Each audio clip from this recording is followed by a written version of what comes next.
السلام علیکم ناظرین، میری اس ویڈیو پر آنے کے لیے آپ سب لوگوں کا شکریہ۔ آج ہم آپ سے جس موضوع پر بات کریں گے وہ یہ ہے کہ کیا کرونا وائرس ایک وبا کی شکل میں عذاب الہی ہے یا یہ واقعی اسلام کے خلاف یہودیت اور غیر اسلامی طاقتوں کی کوئی بہت بڑی سازش ہے۔ ویڈیو شروع کرنے سے پہلے آپ لوگوں سے گزارش ہے کہ ہمارے حوصلہ افزائی کے لیے نیچے موجود سبسکرائب اور بیل کے آئیکن پر کلک کر کے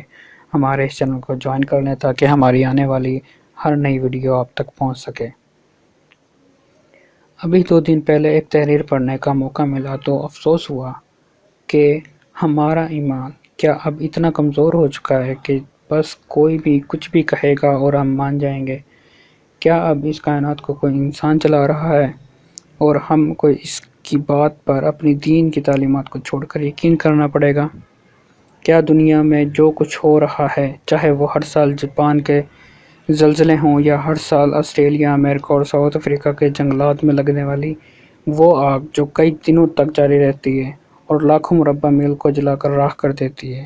اور وہاں حکومتیں تمام تر وسائل ہونے کے باوجود اس کو کنٹرول کرنے کے لیے بے بس ہوتی ہے؟ کیا یہ سب کچھ کوئی ایک شخص کر رہا ہے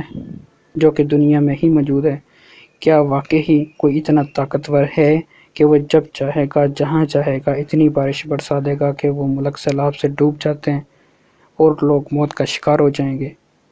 اس سے پہلے کہ ہم ان سوالات کا جواب دیں، پہلے ہم دنیا کی موجودہ صورتحال کو دیکھتے ہیں۔ موجودہ صورتحال کو اگر ہم دیکھیں تو کرونا وائرس ایک ایسی بیماری یا سازش ہے جس نے ساری دنیا کو اپنی لپیٹ میں لے لیا ہے، اور وہ تمام ملک جو اس بات کا دعویٰ کرتے نظر آتے تھے کہ وہ اس دنیا میں موجود ہر مرض کا علاج اپنے پاس رکھتے ہیں، وہ بھی اس مرض کے سامنے گھٹنے ٹیکتے نظر آتے ہیں، اور ابھی تک اس کی کوئی ویکسین یا حل نکالنے میں کامیاب نہیں ہوئے سوائے اس کے کہ لوگوں کو ان کے گھروں میں رہنے پر مجبور کر دیا جائے۔ اور ان سب باتوں کو ایک طرف رکھ کر کچھ لوگ ایسے بھی ہیں جو اس وبا کو وبا کے بجائے ایک بہت بڑی یہودی سازش ثابت کرنے میں مصروف عمل ہیں، اور اس مقصد کے لیے صبح شام کالمز، ویڈیوز اور آن لائن آرٹیکلز لکھ کر مختلف قسم کے دلائل دے کر اس بات کو سچ ثابت کرنے کے لیے سر توڑ کوشش کر رہے ہیں۔ لیکن اگر ہم ان تمام کالمز، ویڈیوز اور آن لائن آرٹیکلز پر غور کریں تو نہ تو ان تمام تحریروں کا کوئی ایسا مصنف ملتا ہے جو سب کے سامنے آ کر ان کو ثابت کرے، اور نہ ہی ان کے وہ دلائل جو وہ اپنے مواد میں استعمال کر رہے ہیں جو ایک دوسرے سے جڑے نظر آتے ہیں۔ بس ایک بات اس سب مواد میں جو کامن ہے وہ یہ ہے کہ ان کو یہ بات کسی سے پتہ چلی ہے، اب وہ شخص ہے یا کتاب ہے یا کوئی جن ہے، یہ اس کے بارے میں بتانے سے قاصر ہیں۔ لیکن ان سب باتوں کے بے ربط ہونے کے باوجود وہ اس پر بھرپور زور دیتے نظر آتے ہیں۔ ان کے ذہن کی اس ایجاد کردہ باتوں کو سچ مان کر لوگ ان کے بتائے ہوئے طریقے پر عمل کریں اور ان سے بچ جائیں، وہ سچ ہے یا جھوٹ ہے؟ میرا صرف ایک سوال ان سب سے یہ تھا کہ اگر یہ اتنی بڑی سازش ہے کہ پوری دنیا کو اس کے بارے میں نہ تو پتہ چل رہا ہے اور نہ ہی سمجھ آ رہی ہے، اور وہ تمام طاقتیں ان سب انفارمیشن کو خفیہ رکھنے میں مصروف عمل ہیں، اور اس بات کو راز رکھنے کے لیے ان کی مدد دنیا کے سب سے بہترین سپر پاورز امریکہ، برطانیہ اور بہترین خفیہ ایجنسیز دے رہی ہیں، تو ان کے پاس کون سی ایسی طاقت تھی جو بڑے بڑے ملک اور ان ملکوں میں موجود بڑے بڑے عالم اور دوسرے تمام خفیہ عالموں کا دعویٰ کرنے والے اس بات کو نہ ہی جان سکے اور نہ ہی تاحال اس عمل کے بارے میں کچھ کہنے پر آمادہ ہیں؟ اور ایک اور بات ان سب میں عجیب ہے کہ یہ سب لوگ ان کا ہی میڈیا یعنی انٹرنیٹ، فیس بک، واٹس ایپ اور دوسرے تمام نیٹ ورک ان کے خلاف ہی استعمال کر رہے ہیں، اور اتنی بڑی پلاننگ اور طاقت ہونے کے باوجود ان کو روکا نہیں جا رہا۔ یہ سب لوگ جو اس قسم کے کالمز، ویڈیوز اور آن لائن آرٹیکلز لکھ رہے ہیں وہ صرف اس بات پر بضد نظر آتے ہیں کہ بس 2020 دنیا کا آخری سال ہے اور قیامت آنے والی ہے اور دجال اس دنیا میں آ چکا ہے، اور وہ ساری دنیا کو اپنی مرضی سے چلا رہا ہے، اور اس دجال کے اس طاقتوں سے ہمیں کوئی بچانے والا نہیں۔ لیکن میں بحیثیت مسلمان یہ کہوں گا کہ سب سے پہلے تو ہمارے ایمان کی کمزوری ہے کہ ہم کسی بھی بات کو ماننے کو تیار ہو جاتے ہیں جو کچھ ہم ٹی وی یا انٹرنیٹ پر دیکھتے یا سنتے ہیں، اور ان باتوں کو مزید سچ بنانے کے لیے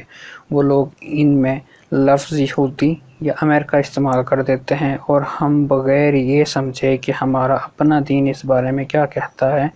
اور کیا یہ بات جو ہم سچ مان کر اس کو زندگی کا حصہ بنانے جا رہے ہیں، کیا یہ ہمارے دین سے دور لے کر نہیں جا رہا، اور کیا قرآن اور احادیث ان سب سے متعلق کوئی مدد نہیں ہے ہمارے لیے۔ مثال کے طور پر کرونا وائرس کو ہی لے لیں تو ہم اگر دین اسلام کے احکامات کو دیکھیں تو اسلام ہمیں بات کو سمجھاتا ہے کہ تمام بیماری اور شفا، زندگی اور موت صرف اور صرف اللہ کے اختیار خاص میں ہے۔ اللہ جب چاہے کسی کو بیمار کرے اور جب چاہے شفا دے۔ اس کو سمجھانے کے لیے ایک حدیث کا سہارا لوں گا۔ حدیث مبارکہ میں ہے کہ جس کا مفہوم یہ ہے، ایک دفعہ ایک صحابی رسول اکرم صلی اللہ علیہ وآلہ وسلم کی خدمت میں حاضر ہوئے اور عرض کی، یا رسول اللہ، میرے پیٹ میں بہت درد ہو رہا ہے۔ آپ صلی اللہ علیہ وسلم نے فرمایا، شہد کھاؤ، اللہ نے اس میں شفا رکھی ہے۔ لیکن وہ صحابی کچھ دیر بعد دوبارہ آیا کہ یا رسول اللہ، میرا درد اور بڑھ گیا ہے۔ آپ صلی اللہ علیہ وسلم نے فرمایا، پھر شہد کھاؤ۔ لیکن وہ صحابی تیسری بار پھر آیا کہ یا رسول اللہ، درد مزید زیادہ ہو گیا ہے۔ آپ نے پھر حکم دیا کہ پھر شہد کھاؤ۔ اس دفعہ اس کا درد ٹھیک ہو گیا۔ اس نے جب رسول اللہ صلی اللہ علیہ وآلہ وسلم سے دریافت کیا کہ یہ کیا معاملہ ہے تو آپ صلی اللہ علیہ وآلہ وسلم نے فرمایا، تمہارا پیٹ جھوٹ بولتا تھا، اللہ نے شہد میں شفا رکھی ہے۔ اس سے ہمیں یہ بات سمجھائی گئی ہے کہ چاہے ہم دوائی ٹھیک بھی استعمال کریں، لیکن جب تک اللہ کا حکم نہیں ہوگا شفا نہیں ملے گی۔ اور ایک اور جگہ اللہ تعالیٰ ارشاد فرماتے ہیں کہ اگر ہم نے کسی کو موت دینی ہے تو ساری دنیا مل کر بھی اس کی زندگی میں ایک پل کا اضافہ نہیں کر سکتی، اور اگر ہم کسی کو بچانا چاہیں تو ساری کائنات مل کر بھی اس کو مار نہیں سکتی۔ جبکہ سائنس ہمیں یہ سمجھانے میں مصروف ہے کہ اللہ جیسی کوئی طاقت ہی نہیں جو کچھ۔ اصل میں بات یہ ہے کہ وہ خود اپنی جھوٹی طاقت کو قائم رکھنے کے لیے اس قسم کا مواد ہم تک اس میڈیا کا سہارا لے کر پہنچاتے ہیں، اور ہم جو قرآن اور دین سے دور ہو چکے ہیں ان کو ماننے میں دیر نہیں لگاتے۔ ان سب کی دلیل میں صرف اتنا ہی بولوں گا کہ یہ سب مواد کسی قدرتی آفت آنے کے بعد ہی ہم تک کیوں آتا ہے، پہلے کیوں نہیں کوئی بتا سکتا۔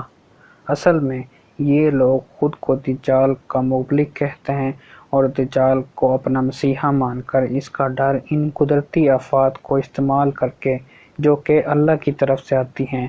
اس قدر پھیلا دینا چاہتے ہیں کہ جو کچھ دنیا میں ہو رہا ہے وہ یہ کر رہا ہے، تاکہ جب دجال منظر عام پر آئے تو ہم ڈر کر اس پر ایمان لے آئیں، جو کہ کمزور ایمان کی نشانی ہے۔ اور اس بارے میں قرآن اور احادیث بھی ہمیں یہی بتاتی ہیں کہ وہ لوگ جو کمزور ایمان کے ہوں گے وہ دجال سے ڈر کر اس پر ایمان لے آئیں گے۔ اس سب کے آخر میں صرف یہی کہوں گا کہ ہمیں اللہ کے احکامات کو سامنے رکھتے ہوئے سمجھنا چاہیے کہ ہم اس وقت عذاب الہی میں مبتلا ہیں، جو کہ صرف اور صرف اللہ کی طرف سے ہمارے اعمال کی وجہ سے ہے۔ ہمیں تمام حالات میں اللہ سے اپنے گناہوں کی معافی مانگنی چاہیے، اور ان سب فضول قسم کے مواد پر غور کرنے کے بجائے اگر ہم اتنا غور قرآن اور احادیث پر کریں اور ان پر عمل کریں اور اللہ سے مدد مانگیں تو اللہ پاک ہمیں ایسی عقل اور ایمان نصیب فرمائیں گے کہ ہم اس قسم کی تمام ایمان کمزور کرنے والی باتوں سے دور ہو کر اللہ اور اس کے دین اور آقا نامدار محبوب کبریا حضرت محمد صلی اللہ علیہ وآلہ وسلم کی قربت حاصل کر سکیں۔ اور دنیا اور آخرت میں کامیابی حاصل کر سکیں۔ اس کے ساتھ ہی آپ سے اجازت چاہیں گے۔ اللہ آپ کا اور ہمارا حامی و ناصر ہو۔ اللہ حافظ۔